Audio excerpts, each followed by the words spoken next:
right, so welcome back to another episode of Grow in the Middle. I am extremely excited about today's episode.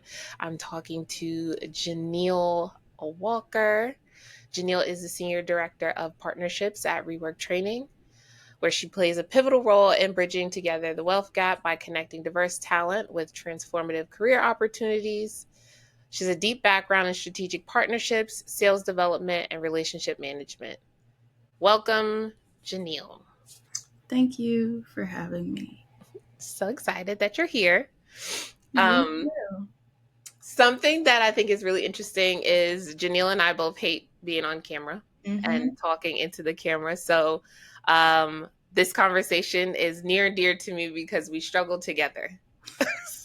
And we're going to struggle the entire episode. So Yes. But guess what? We're still going to do it. We're going to get it done. So what were you doing before you were at Rework? everything. I've I wish I could. I've sold knives. I've sold pictures. I've sold software. I've sold stamps. Everything. And when I say everything, as you can see, I mean it. Most of my career experience has been in retail management for the most part. Ooh. Um, like I said, so choose downtown Chicago, born and raised in Chicago. Mhm. I was in retail management for a long time, early 20s, all the way up to my late 20s. Then I made a pivot into the postal service, literally almost broke my back there. The postal service was good. It wasn't for me. It didn't fill my heart with anything besides the customers and the relationships that I built with the customers in the community. Community's always been my jam. So I figured I'd make a pivot. I went back to school for a while, and then COVID kind of hit, right? During COVID, I was going to school for nursing home administration, realized during COVID, with all of the things happening in nursing homes, I could not do that. If another pandemic was to happen, or we didn't know, there was so much unknown, I was like, I just can't do it. So kind of dropped out of school for that. During that time, I took a job at LinkedIn on their workplace team as a workplace experience ambassador, aka walk-in receptionist. I was gonna ask you what that is because I'm like I don't know what that is. Yeah, so it's a program that they built out and contracted to Cushman and Wakefield, um, for their return to office programming. So this was like post COVID when the offices were reopening to help introduce people to the new space, if they've never been, but people that have been there because so much had changed. They utilized that time for a lot of different renovations and things. So yeah, I was basically a walk-in receptionist, and I walked and I talked and I talked and I talked and I learned and I learned, and guess what? I learned that SDRs were making 80 to 90K rolling in for this entry level role that I watched them do every single day. Can we just say like how important exposure is? Because that's what you're telling me right now. Like you just went through, first of all, how you all of these different roles and all of these skill sets that you picked up, Mm-hmm. but then like you're in this space where you're just around. And don't they often say things about like um you learn by osmosis, just Mm-hmm. being around people, and I think that that's important because sometimes people take that and they will be in that same position for years on end and you was like, hold on. Wait a minute. Hold on, Jim Shoot. They doing what? The hobby Right. losing buddy? Okay. And I'm watching them and like, oh, I could do that. Yeah. But also, like, we don't know what we don't know. Mhm. When I was at LinkedIn, most of the folks that were coming through their business leadership program. So they were rolling straight out of college into a sales role. But like I said, I've watched them every day. These people became my friends. I learned what they were doing. When I learned that salary, I was like, I need to be doing that. Also, not just the salary, but like watching career progressions in the vertical, which glass ceilings were always a thing wherever I was and trying to advance, but seeing that, like, oh, not only can you make money, but you can also grow in your career. So folks were going SDR to BDR to small business AE to mid market or customer success. And I'm like, sign me up, sign me up. Told some of my good friends there, and they helped mentor me a lot. I did a lot of mock interviews and all of the things, resume revisions. I sat in discovery calls. I sat in customer success calls to help coach me into a sales career. Ultimately, I think I stopped at 44 interviews in 3 months from the time that I decided that I'm going to Wow. be in sales. It was like December to the end of March. So end of December, end of March, I had did like 44 interviews. Some of those leads I disqualified myself, but some of them I didn't get. Like I really wanted, I didn't get. Now I know why I didn't get them. I'm surprised they were even interviewing me, but I guess the personality sold. Right. It's so funny, and I'm laughing because I keep putting myself on mute because I'm like, mm-hmm, Mhm, yes, mhm, mm-hmm. Um, yeah, but there's a lot there because I'm hearing a lot of, okay, I seen something, I was mhm, in this space and I realized, okay, I wanted to make a change. Even if that change is money driven, which I try to tell mhm, people, being mhm. money driven is okay. Okay. It is okay. As long as you're not compromising your morals, it is okay to be money driven because the more access you have to the dollars is the more access you get to people and around things that you probably weren't doing before. Mhm, So that's what I'm hearing, right? I'm also hearing like, hey, this isn't for me. Like we talked about the postal service. I was on mute, but I was like, broke your back. Wait a minute. got a little hip issue, got a little tear in my rotator cuff. I But left. yeah, and things where it's like, okay, I'm in this situation and I'm in this position and it's not working out for me. And instead of pushing through, you took that energy and you put yourself in a different position.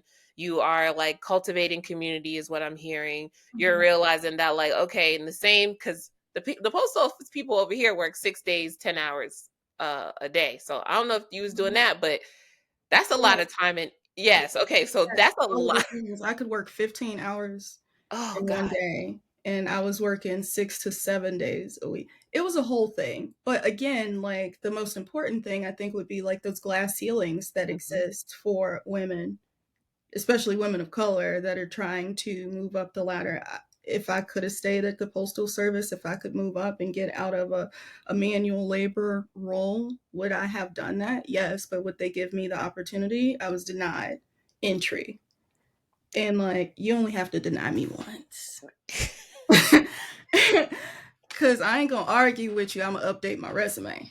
Um, And I want more people to think like that, right? Because think about there are ceilings created for us, but we also create our own, right? We mhm, say, like, oh, I'm not going to be able to do that because your story, the story that you're sharing right now is not unlike anything that I've heard before in the sense of like, I was in a position and I realized it wasn't for me and I made a move, but there's so many people who be like, "Oh, I can't go out and do that. I don't have this, or I'm not going to be willing to work on those things, or whatever it is." So I love to hear, like, you only got one more time. You only got one time to tell me this. You only have, and like putting that out there. I think that that's so important.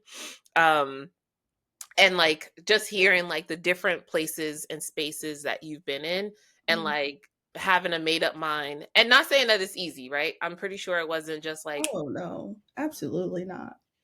but But it was done. it was done. It was a lot of work. Um, my favorite quote is by Denzel Washington. It's only partial quote, but I'm leaving here with something. Mm-hmm. These bullets on my resume will do. Oh, you asked me to do this extra project, and black women are usually looked at as like damage control, and like we're Mhm. always the untitled leader. right? The unsung hero that's going to fix everything and reshape and clean this place up, but we're not going to pay her and we're not going to give her the title. Does that mean that I didn't do it? No, that was my real experience, and it's going on this resume. It's going on this resume. I want that to more people to focus on that. So one of the things I want y'all to take away from like what JaNielle is saying right now is that a lot of times we're not taking hold of all of the things that we're doing because we may not be getting the credit for it. And the reality is we are cleaning up a lot. We are organizing, we are improving, we are training. And I think that that's so important to identify all of these extra tasks that you're putting on because they're a part of your resume. They should be on your resume. They're a part of your results and your achievements. And we fail to do that often. We're just like, oh, well, I took calls, I made some sales, and then that's it. No, no, no, no, no. You were actually organizing the office, like in the sense of like organizing workplace. You were strategizing around like who's the best person to pair with this customer. You were like training, here's a better strategy for you guys to go out and do this will result in more. Here's what I'm doing. And a lot of us don't look at it like that. So, I uh, am driving revenue and reducing your budget constraint. hello. Yeah, I'm yeah, making your employees more efficient, yeah. right? Like all of those things, which I think is awesome.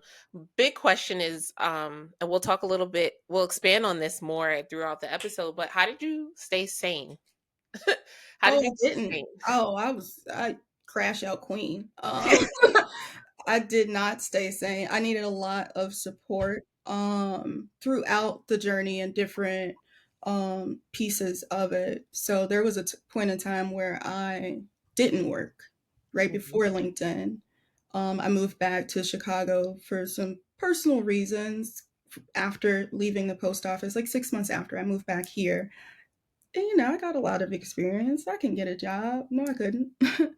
No, I could not find a job for anything. It took me about a year and a half during that time. really? Yes.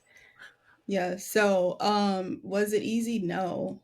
Mhm, Did I have support? Thankfully. I leaned in on my community so that I could support myself, but also I never gave up either. So, like mhm, that constant fight of like doing interviews, being denied, doing more interviews, being denied. Like I knew that I had an end goal that I'm going to end up somewhere.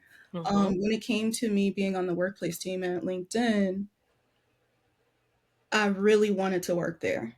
mhm, And not because it was like a cushy job or a walk-in receptionist, because I'm leaving here with something. I'm like, I need to be there in the tech space and figure some things out. mhm. And that's exactly what I did.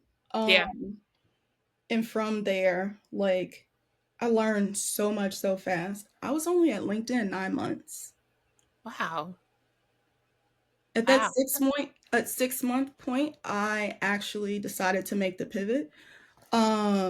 Yeah, I left at 9 months, and even that wasn't easy, right? Because I'm working full time at LinkedIn during my breaks, before work, after work, getting mentorship and all of those things and doing interviews. Like, it was a lot. Like, Yeah. it was a lot. I'm literally doing interviews at 6 o'clock in the morning if recruiters could, schedule it because I'm starting at 7, right?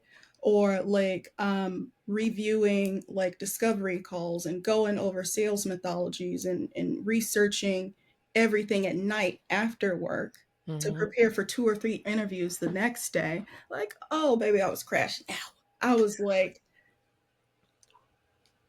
insomnia, me and anxiety,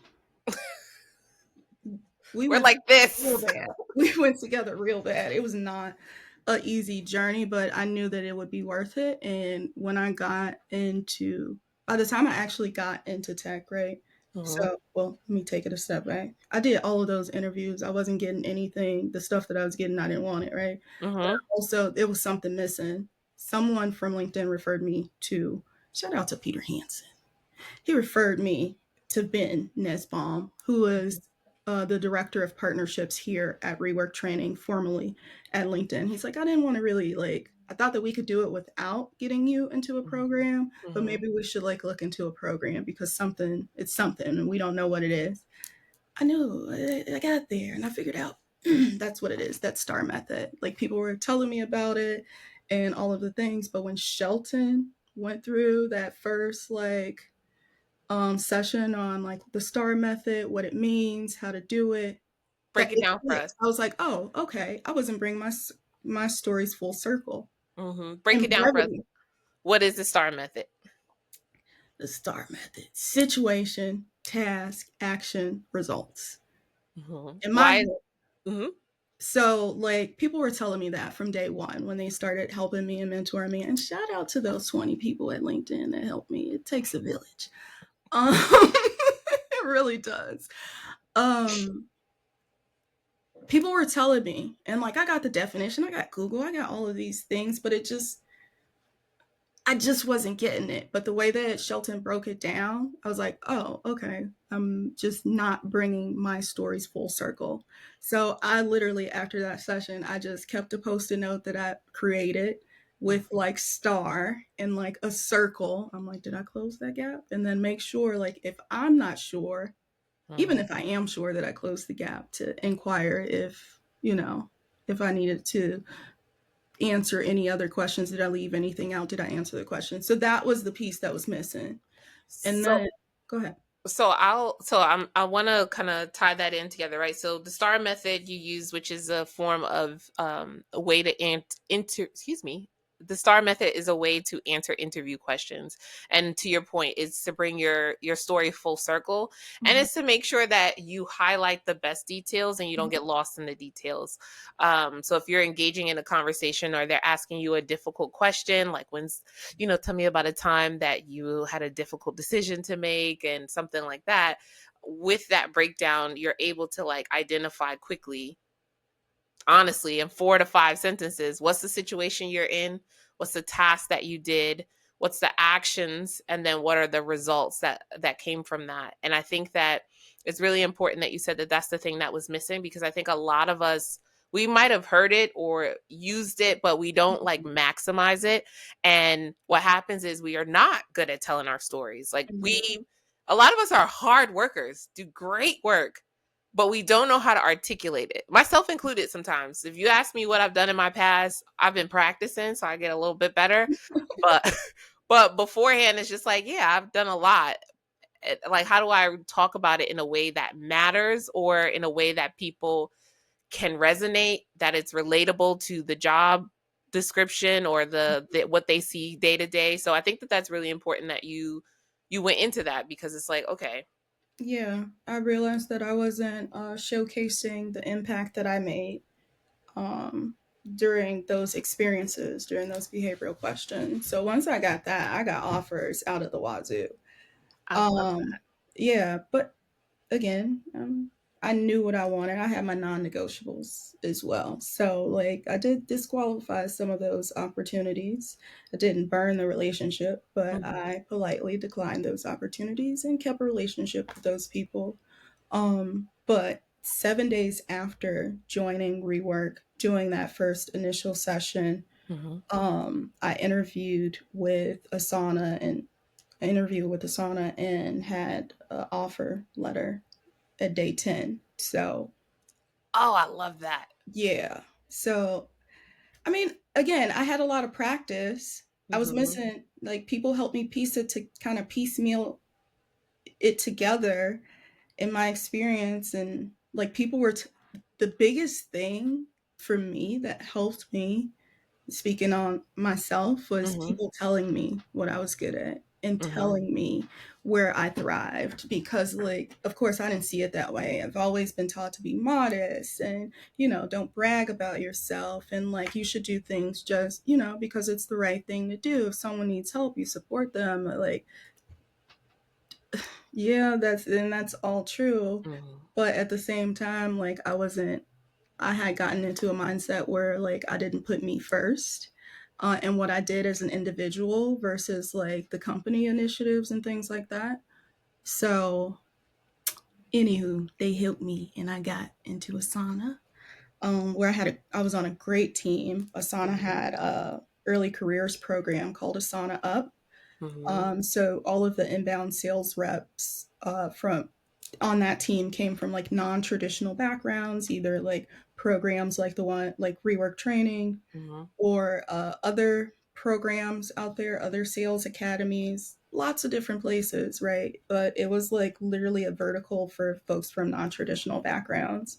And I came and I interviewed, and can I say this? When I came in, I was like, oh, this is inbound.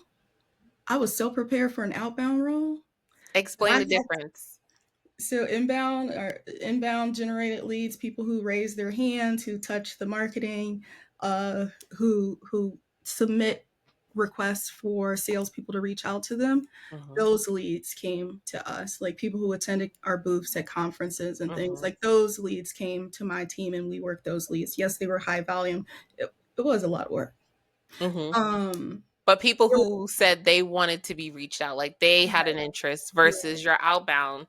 Folks who expressed interest versus outbound where you're doing cold outreach.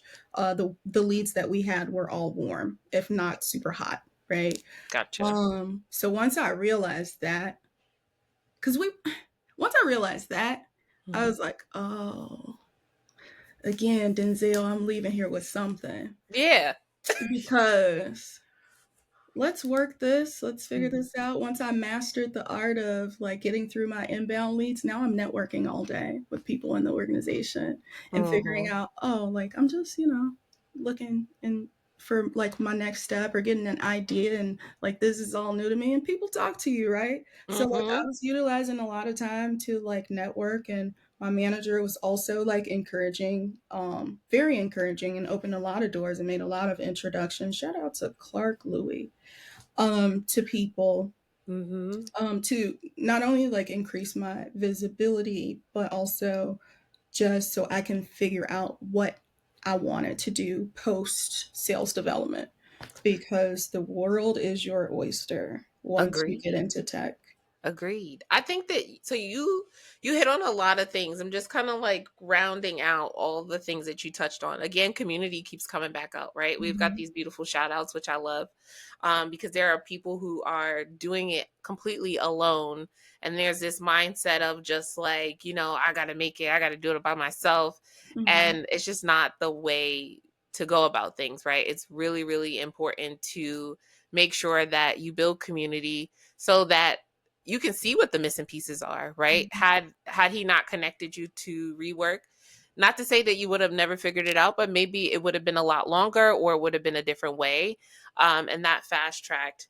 The other thing that I think is really important is understanding what understanding your non-negotiables for yourself and for other Mhm. people. And I want to get into that, but I want to talk about it in a different kind of way, right?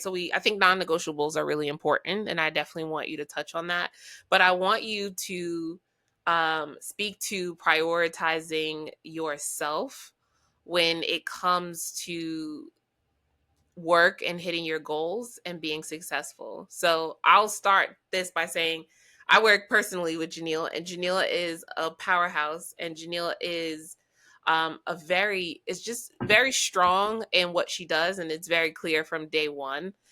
Your ability to create, your ability to organize and think things through and create these partnerships is very, very clear. You know your stuff through and through, Mhm. and that is very clear.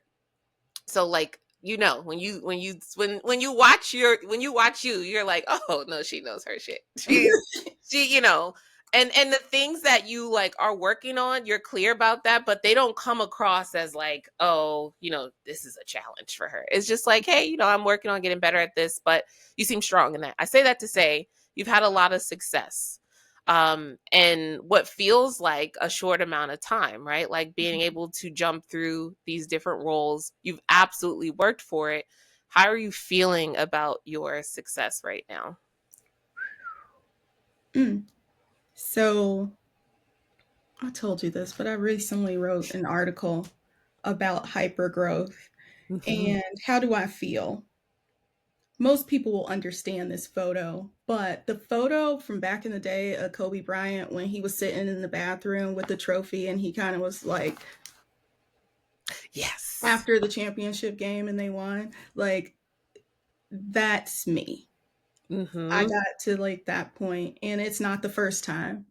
Like, even like, 3 months of intense, all the things, getting into tech. And when I got to Asana, I was like, people were like, "Oh, congratulations, you did it, you did it." Like, we knew I was gonna do it. I knew I was gonna do it. But like, I'm exhausted. I It was a lot of hard work, especially like when I only have a GED. Let's just make that clear. I only have a GED. I'm black, I'm a woman, I'm neurodivergent. So it's a lot of things that are like bottlenecks that come with that. So like it's a lot of work to like be heard. Sometimes you're yelling into the void. Sometimes you're doing things without any acknowledgement or appreciation, and then like it's on to the next thing, on to the next thing, right? So like hyper growth has been my reality of growth all of my career. Like, I either grew really fast or didn't grow at all. So now, like, I just, of course, at Rework had another hyper growth moment. I came in as a partner success coordinator on contract. A month and a half later, I was brought on full time as a partner success manager. And then less than 6 months after that, I was promoted to the senior manager of strategic partnerships. And now I'm the senior director. Post that, the senior director, what was that? 6 months later, of partnerships. A lot of work happened in between that time. And while like a lot of people probably think like, oh man, that's great, like that's beautiful, it is a lot of work. It's a lot of work to go from coordinator to senior manager and less and senior director, and that's a lot. It's like if you guys ever heard of, I watch a lot of Discovery Channel and I be in the rabbit hole on TikTok, right? The bends, when you like go, you deep dive down into water really deep and then you come up too fast and you kind of like your body's gonna, it feels like it's gonna explode and you can like potentially that I got the bends. And I get it and it happens. And because I'm neurodivergent and I'm so like pattern recognition and doing all of these things, and some things that are more complicated to some people are easy for me, so I take on additional tasks. Like, I don't realize that I'm preparing myself for another burnout. That I don't realize it until it's too late. that is why I wanted to save the non-negotiables, because to that, everything that you're saying, I just posted about this, that like hyper growth where you like, from the beginning of this conversation, it was very clear that you're a hard worker, right? The second thing is just like, okay, yeah, she's automatically a hard worker. Then also, like, I'm leaving here with something. Like, I know that, like, there's more out there for me. I may not have, like, the path or the avenue filled out just yet, but, like, the more I'm introduced to, the more I can see that, which speaks to access, accessibility. It speaks to your community, because if you limit your community, you limit the people around you, you're not trying to grow. Everyone looks like you, they talk like you, they're from all the same things. Mhm. How are they connecting you to something outside of yourself, right? For the most part. So then you speak to that. Then it's like, all right, well, if I could do this, I could do that. Then I could do that, I could do something else. And so there's that growth coming in, and it's just like I can just do everything and Mhm. then Yep. crash out. Yep. Crash out big And time. crash out. And then with the bends, you got to go like back down like 20 feet at least and sit there And and then come back up. So, and right. so yes. So I think that that's huge, because um here at Grow in the Middle, we talk about like these middle roles, and how much success is in these middle roles, and there's still so much for you to do. There is still so much that you can translate your experience in. You have so much experience in this, I'm gonna say, a short amount of time, but like, you know what I mean, you have a lot of experience across the board, and you can absolutely go up. I think that you have more than the skill set to do it, but you can also Go over go lateral. you Yeah. can completely switch industries, which technically you have to an Hmm. extent. Yeah. And I think when you think about where you're headed in your career, what do you think about managing um how do you think about managing your non-negotiables to preserve your sanity? What does that look like for you? Well, there are a few things. When I think about my non-negotiables, I don't think strictly about like, oh, like I have to be at a certain salary or things like that. It's like I have to I always revert back to my why.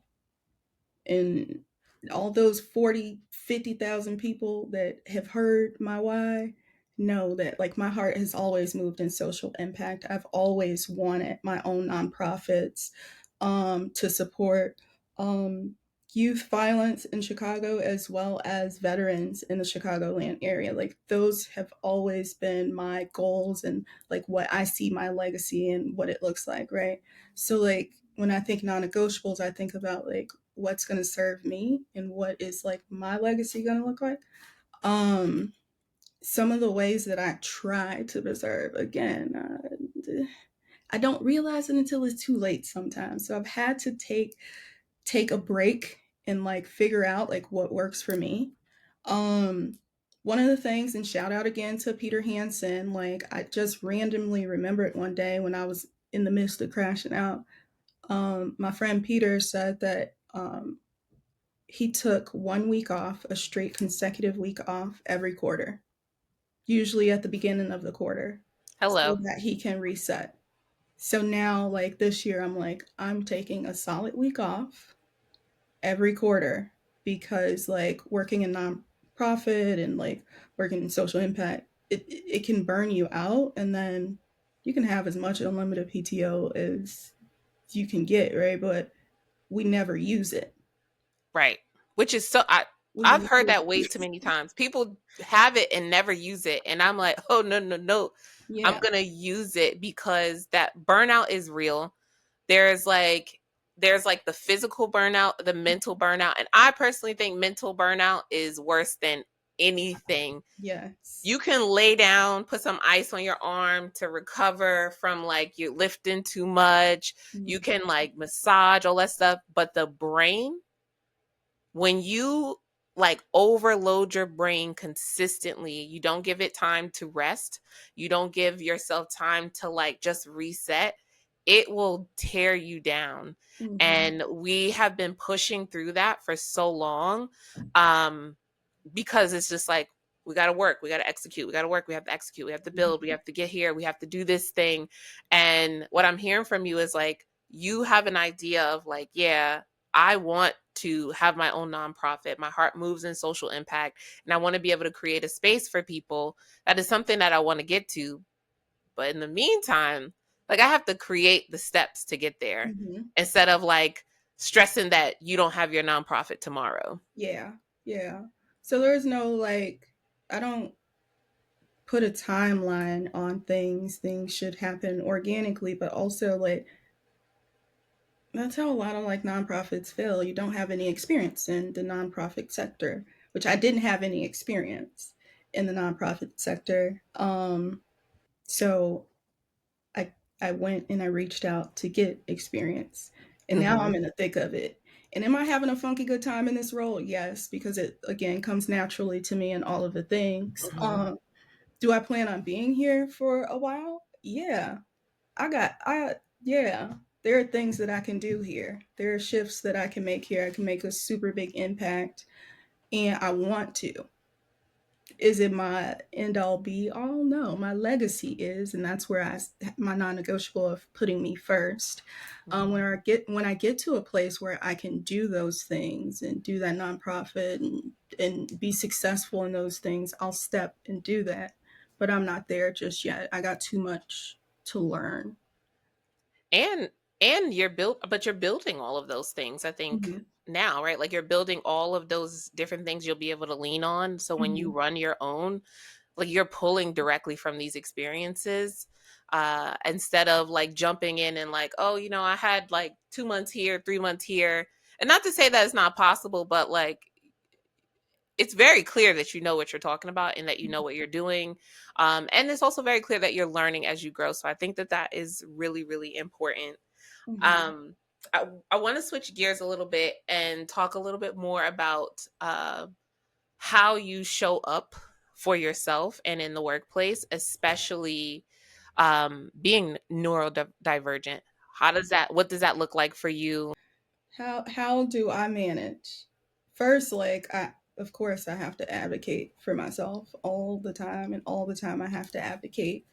Um and not in a sense of like people aren't giving me the things that I need, but like I have to make sure that people don't forget, because people are like, "Oh, she got it. She's intelligent." No, give me a visual. So sometimes people will like talk at me. Baby, I got ADHD.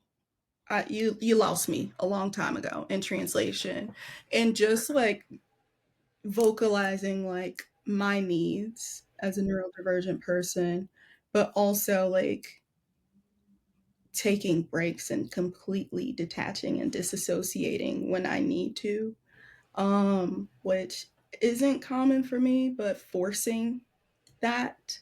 So like, I mean, like a lot of us don't take time off, right? So even if we take time off, we'll be on PTO. Oh, reach out to me if you need me.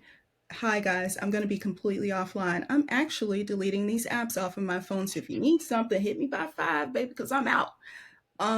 So doing that, but also like I do a lot of cognitive behavioral therapy. I have a career coach to kind of like keep me on track and make sure that like my needs are being met, as well as the organization's needs, as well as, that I'm growing, that I'm constantly growing, but having again community, some sort of community, because I need all of the things. And the therapy, the self advocate, I got apps now. They're like, "What do you need this app for?" I need it because I have ADHD. And when people talk at me for long periods of time, they lose me. And it's not because I'm not interested. My brain just can't keep up. It's too much to digest. So let me get this recording app and let me do. So there are a few things. I also, another thing that I do is like most of my work as a person with ADHD, I can do 40 hours in 8 hours, 40 hours of work in 8 hours. And that's just the thing. It just is what it is. When I'm in grinding, I'm grinding. So like I set up my calendar so that I ease into my week, because even thinking about the week is stressful. So I don't do too many meetings or anything like that on Mondays. I do the bulk of my work, probably like 95% of my work, Tuesday, Wednesday, Thursday, and then Friday, like I'm easing out of my week so that I don't feel, and thankfully I have like the ability to do that here, but like so that I don't feel as though I'm doing so much and I actually accomplish some goals, because the normal 9 to 5 that most people have, it just don't work for my brain. Can we spend a second on It that? don't work for my brain. That within itself is a lot of times people don't understand. Well, let me take a step back. I think startups, nonprofits, or just companies that support flexible work, Mhm. meaning that they're not standing over you at 9 o'clock, 10 o'clock, 11 o'clock. Oh, you only made 10 calls, or you only did this, because people, it's important for people to work in when they have high energy, or let me say this the right way. It's important for people to maximize their efforts and their energy. And so if Tuesday morning you come in, there are times you're going to have to show up, right? Like you Mhm. got to call, whatever you can't miss is important, absolutely. But then there are times throughout the day where it's just like, hey, I need a minute to really gather myself. I need a minute to be creative. I need a minute to insert whatever this thing is, so that for the rest of the day I can kill it. Mhm. I need that time and that space, and I need that understanding. And once I get into startups and tech, I realize that like having the right company person manager where they're like, hey, we just care that you get the work done. Mhm. We care that you meet the deadlines that you're putting out. But when you do it, how you do it. If you say that it's not, if you're coming in at 9 or 10 o'clock and you spend the first hour like just strategizing or just cleaning your emails or just like chilling, and then you work whatever, however you're getting this done, that's on you. We just care that it's done. Is a game changer because oftentimes people's creativity is like stubbed or like the word is escaping me. Their creativity is like pushed down because they don't have room to think. Stifled. Stifled. Their creativity is stifled because they don't have room to think. They don't have room to Mhm. create, or they're in a space where they're overwhelmed. And it's just like, well, I'm overwhelmed and you want me to come up with this plan. It's not working. It's not going to happen. And so Yeah. it's so important that people have an understanding of what they need, whether they're neurodivergent or not. I think that more of us are neurodivergent than we know. Then we know. But also, I think it's also the piece, especially when it comes to me, the piece of like, I can crush it and like be super productive on Mondays and Fridays. But on those Mondays and Fridays or those extra hours and stuff that I'm working, I have a bad habit of taking on a lot of little things that Mhm. like add up and doing things outside of my area of responsibility, right? Like, let me help this person, let me do this, or I'm just going to create this graphic. This seems easy. I'll take lead on this, right? And then I just lead myself ultimately to burnout. So, like, in an effort to be proactive and prevent that, and like, I know my hours, my best hours are 11 to 7. 11 to 7, like those are my grind hours. I'm not an early bird. I know that. I still try to be productive like a American citizen, 9 to 5, but like it don't work for me, and that's okay. Well, you touched on something important there. Um, Understanding what time you operate best in. So for me, I say like 11 to 7, 10 to 6 because I need time to get up in the morning. I need time to come through. Like Mhm, I wake up, let's say 20 out of the 30 days in a month full of anxiety. mhm. And oftentimes nothing's really wrong. It's more so just like my brain is like, here is all All of the the things things you you have need to to do. do, but then here's all the things that you want to do. Mhm, Here's all the things that you need to create. And that's just from a work standpoint. mhm. Not even that personal stuff. Not even personal, not self-care. That's just work.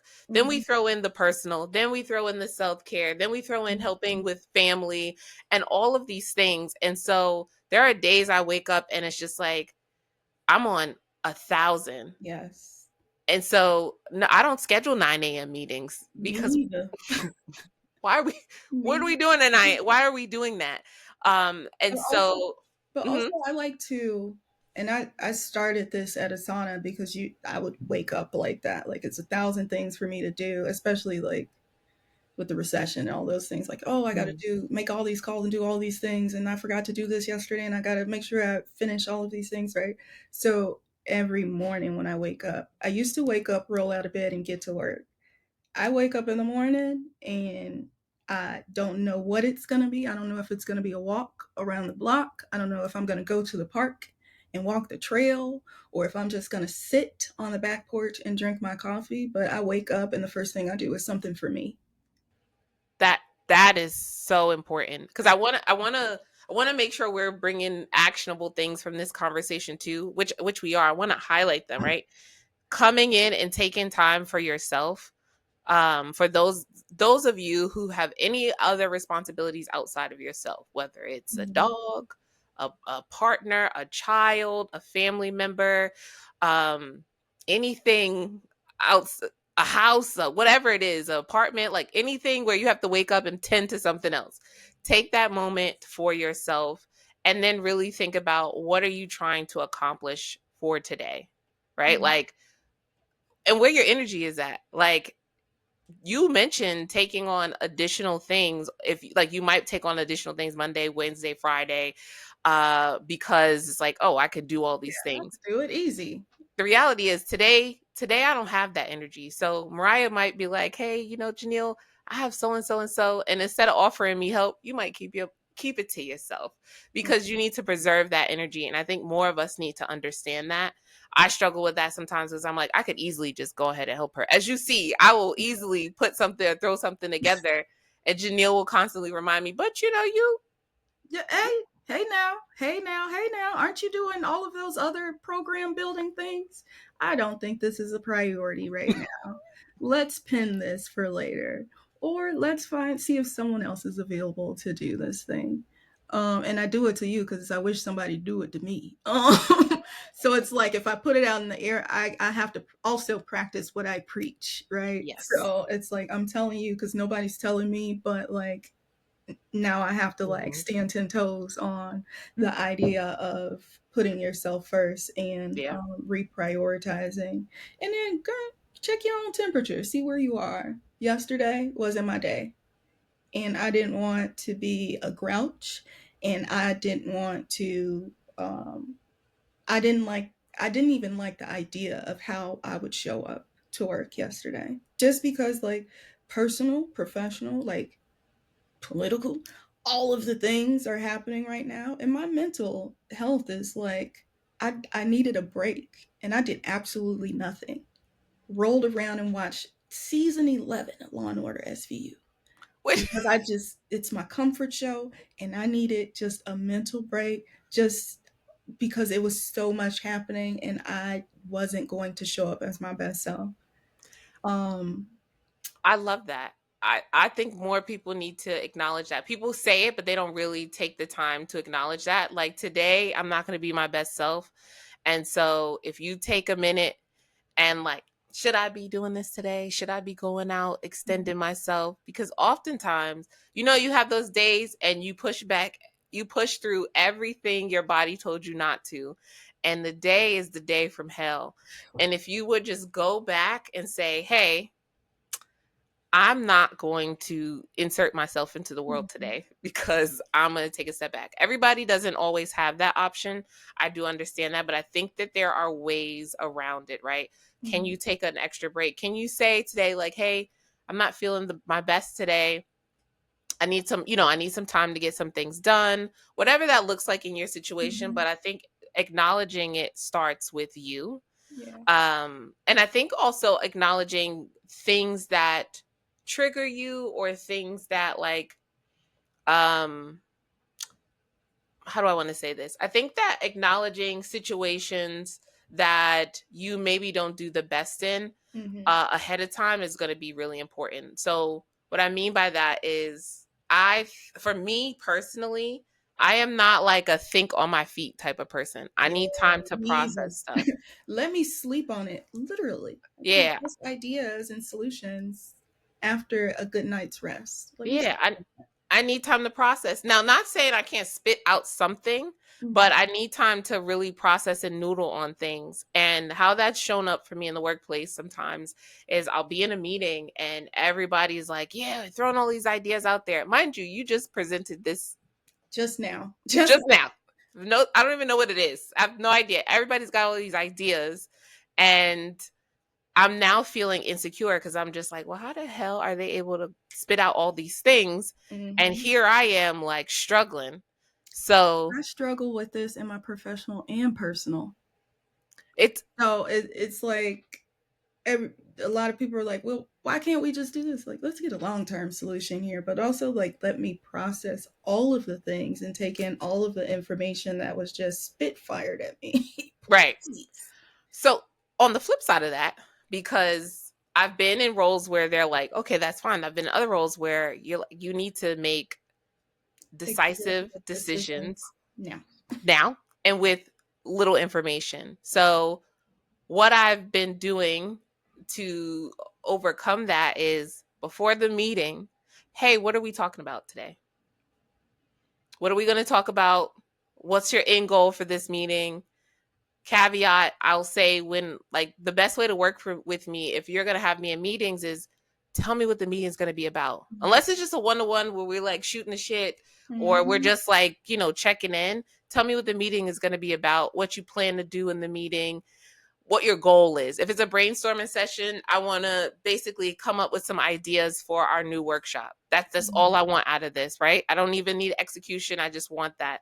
And I'm saying this because a lot of times people feel insecure about things because whether they're neurodivergent or they just struggle in general, they feel these insecurities, but they don't do anything to try to work around them. So now I know every time I get in a meeting, if it's a brainstorming meeting, I'm gonna ask questions beforehand. Yep.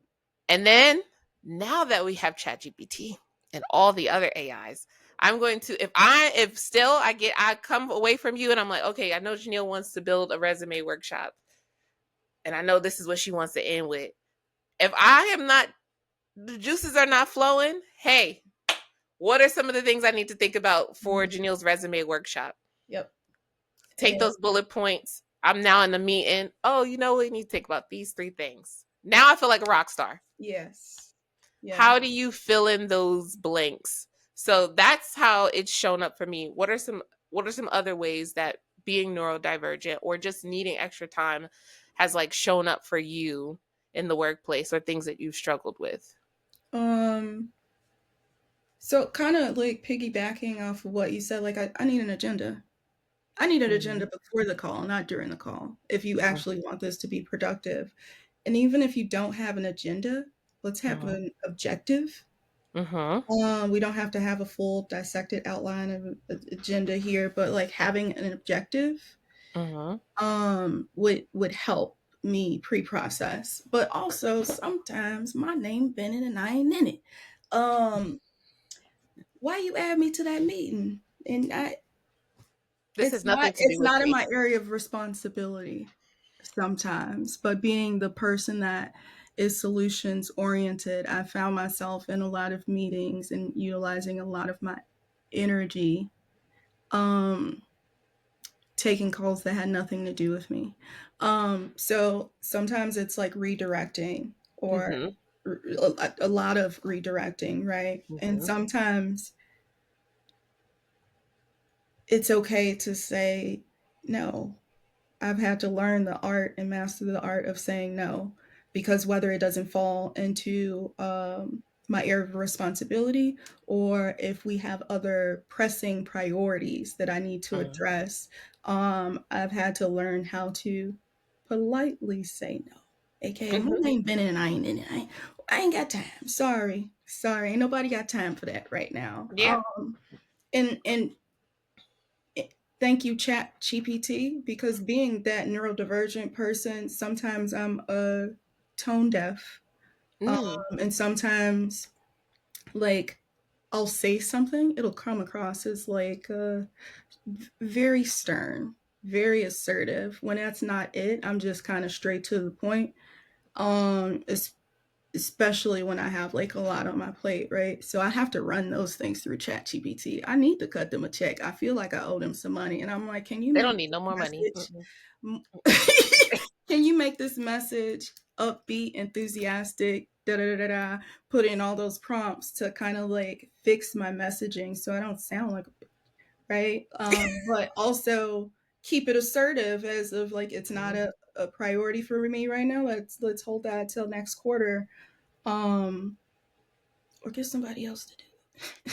No, I think honestly, I think that's like we think about a lot of times we're thinking about the things that we struggle with in the workplace. We think we're and it's just like I'm in this situation and if you don't have a good not even if you don't have a good network, sometimes you ask people for advice and it's just like, yeah, I could say it like that, but you're still not hitting the mark. To be able to have AI to help you think through this, like, hey, I want to make sure that I'm coming across um, in the right way because Mhm, I want to be stern about my point, but I don't want people to feel like they can't come to me in general. I don't want people to mhm, feel like, oh, she's an asshole, but I also want to balance the fact that like, hey, this honestly is not this is has nothing to do with me. And yeah, I, you know, if you need a thought partner, we can have that conversation if I have the bandwidth, right? Mhm. So thinking about those things, and I think it's a good way to like just test out different messaging,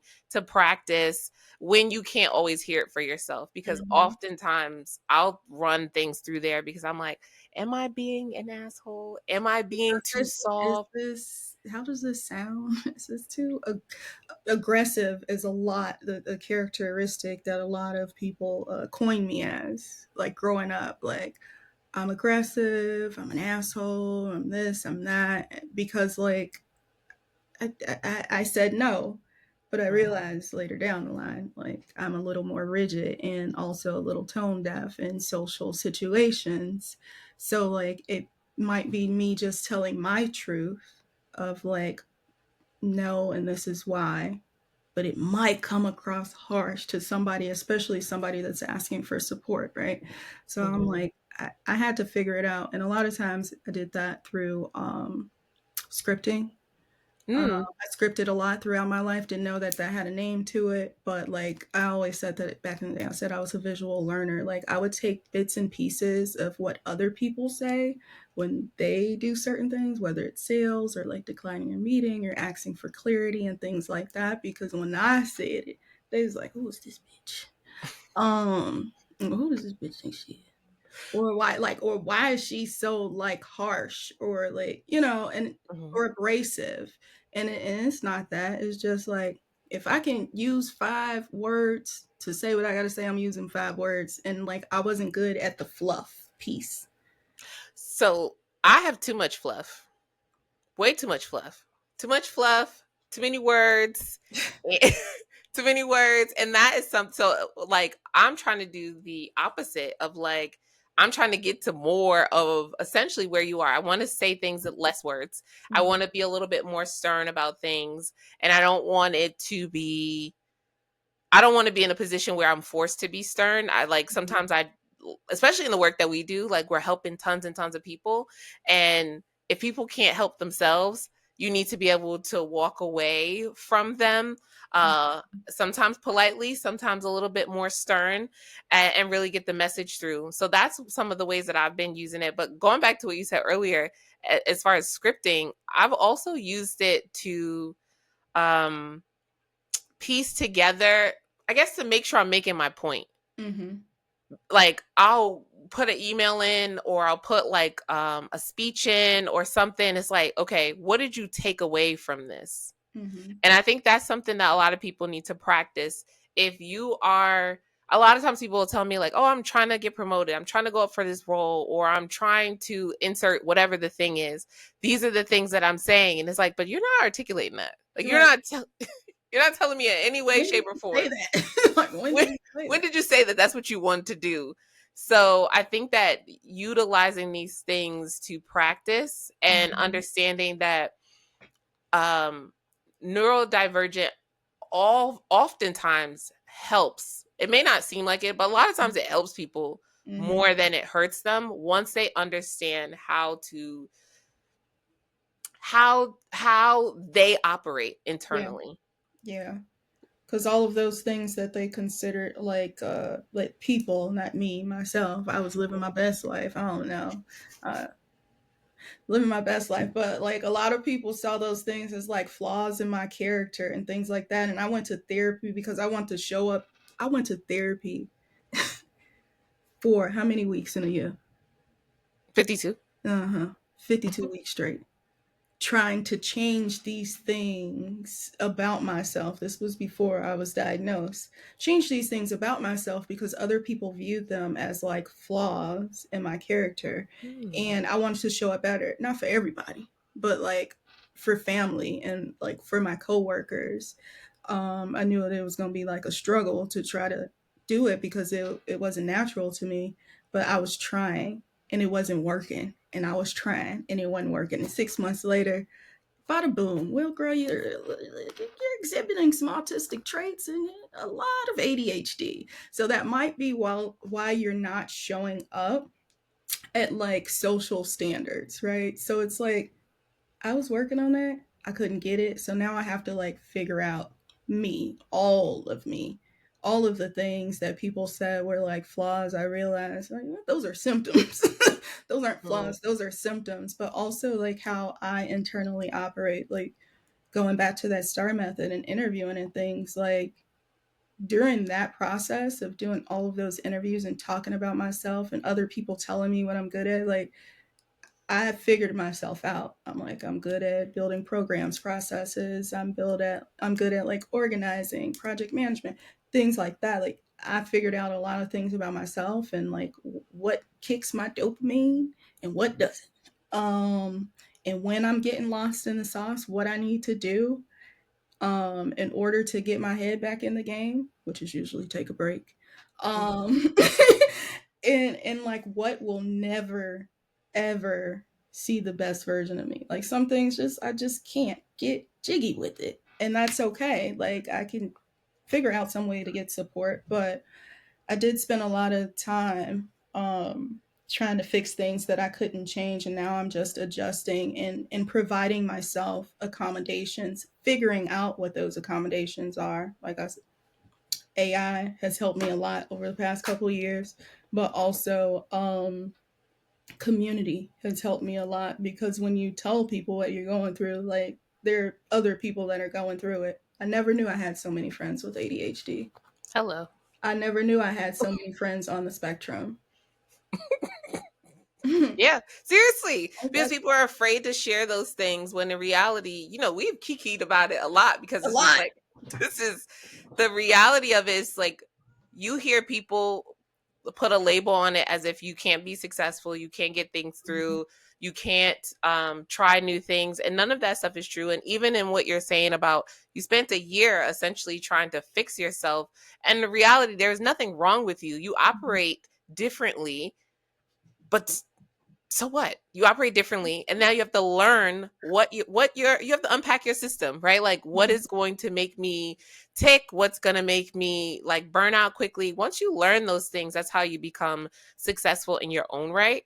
And I Mhm. think that that's why it's so important to learn yourself, have an understanding of like what moves you, because if you are so focused on the path that everyone else takes, you'll struggle. Yes. Even if you get there and succeed, you know what I mean? People that I've known that like, okay, they followed whatever the traditional path is, Mhm. and on the outside they're doing great. Internally, they're miserable. They are like breaking down because they're like, this is not what I envisioned for myself. Mhm. Because I've never had a vision for myself. I've never took the time to learn myself, and it's all of our first time being a human. Like Yes. first time My ever, portfolio. and then we all have different uh characteristics, and we all have different things around being a Yeah. human, like where Different you live. dynamics.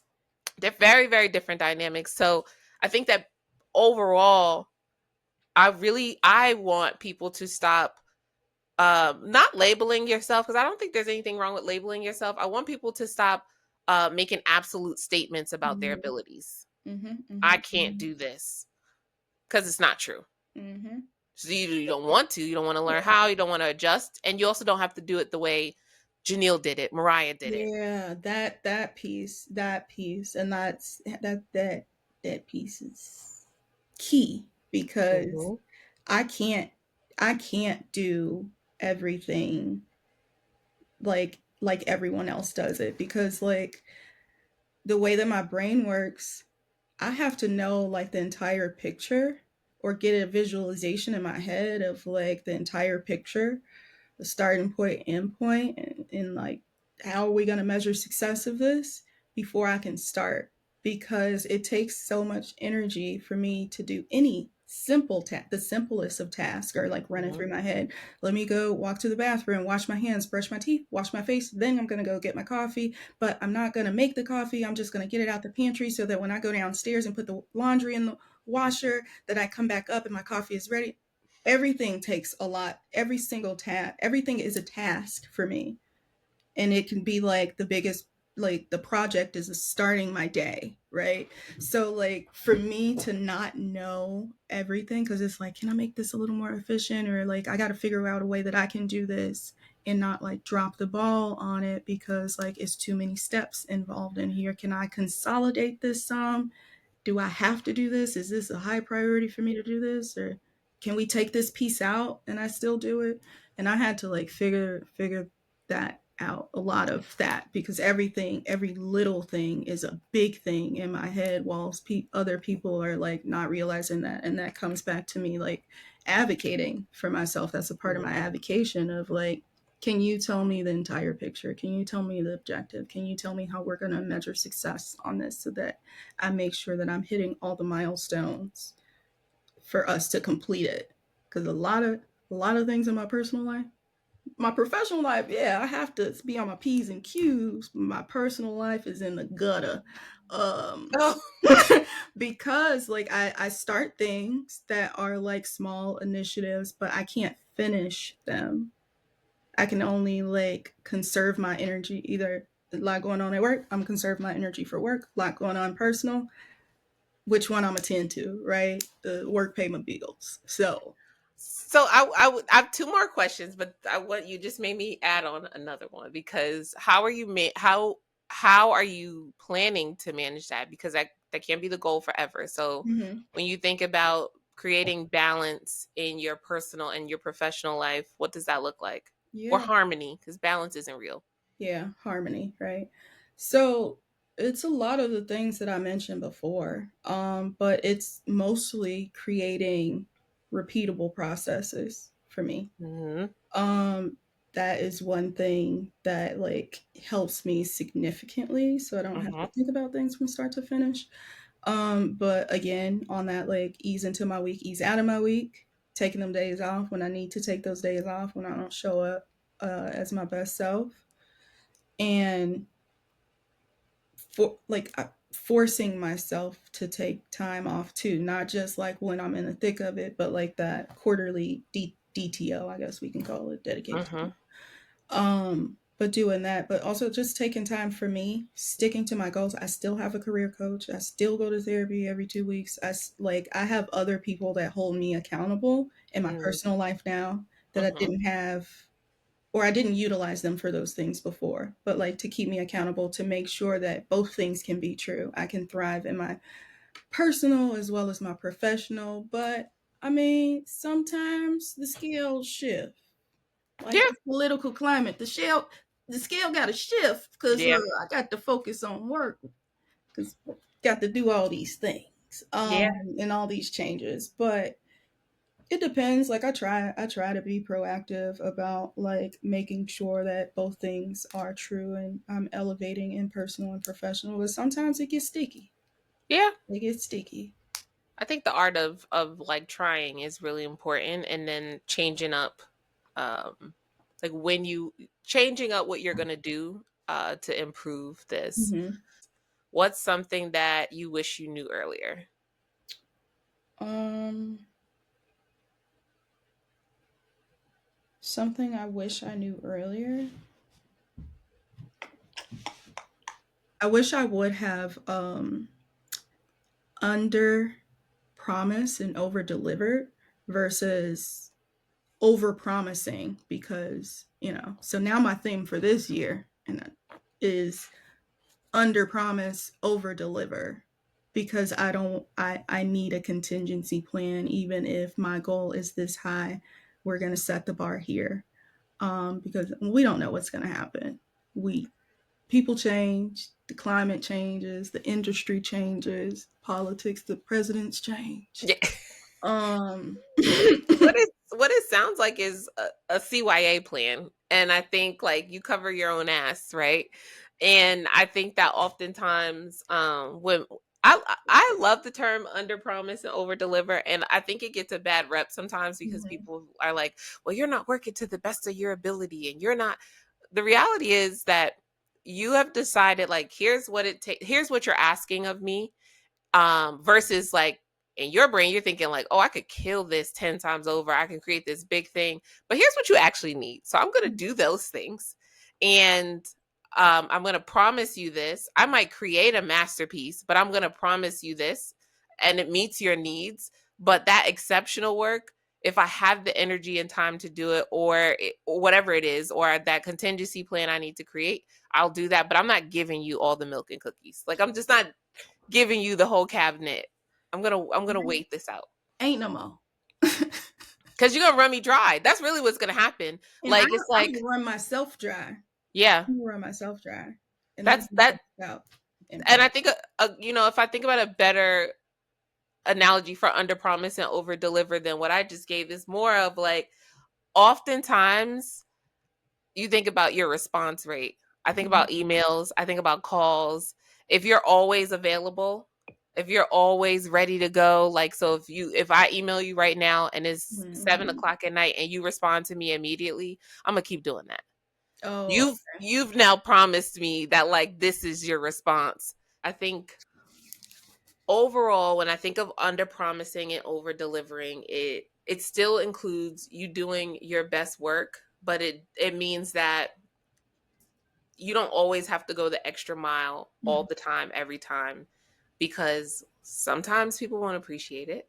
Mhm. Other times, it's just not needed. And what I mean by that is, sometimes we always feel like we have to prove ourselves. When you do good work, you do good work. And you Mhm. don't always have to take on 10 extra projects, because people then get used to that. And then they raise your level of, oh, well, JaNielle, she did these last 10 projects. She could do 10 more. And it's like, yeah, well, I actually have a whole other list of things that I need to do. But because I've been over promising consistently to Mhm. you guys, I'm going to do all of these things. That's now your normal of me. And the minute I take a step back and say, oh, I need a break or I need less projects, people are like, whoa, wait a minute. Or, or I'm not able to build a contingency plan because I built something based off of another person that was here and they leave, and now all this work falls on me. And Mhm. over promising is, oh, I'll pick up the slack until you find someone else. No, no, no, no. And then Let's, crash out in private. yeah.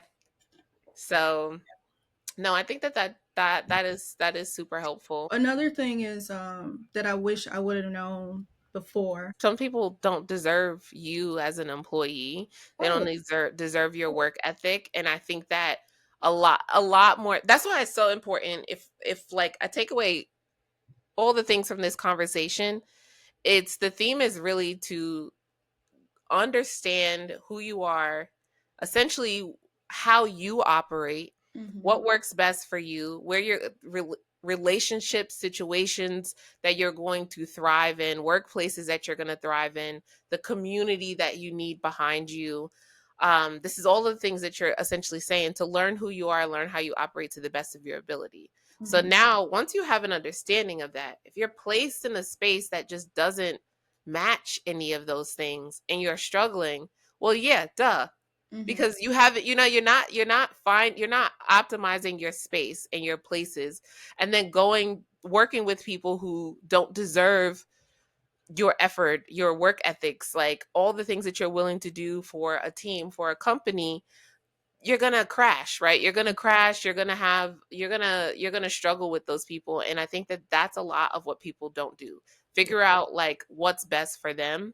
um they don't figure out what's best for them. They just force themselves in an environment and they feel like, okay, well, something's got to give, but you need to Mhm. give. You need to. You need to give. Yeah. You So need to give yourself a reality check. Check yourself yes. before you wreck yourself.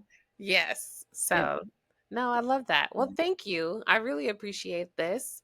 I appreciate your conversation, and I think that there's a lot of things that you touched on that'll be really helpful, especially for our listeners and thinking about being in the middle of their careers, their Mhm. lives, and trying to figure out like where they can pivot. What are some things they need to figure out for themselves?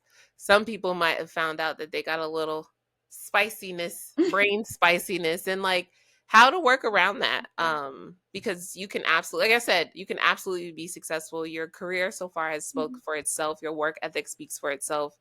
And I think that that's super, super important. So I Oh, thank you thank for you. joining us. Thank you. This was fun. Yay, I'm glad. Thanks for tuning in. If you've enjoyed this episode, please hit the like button, subscribe to our YouTube channel, share with a friend, comment below. The Growing the Middle podcast is produced and edited by Mid Century Marketing Company. We aim to create engaging and relatable content that helps you chart your own path to growing the middle. I want to thank our wonderful guests and especially you, the listener. If you have any questions or suggestions, feel free to let us know. Until next time.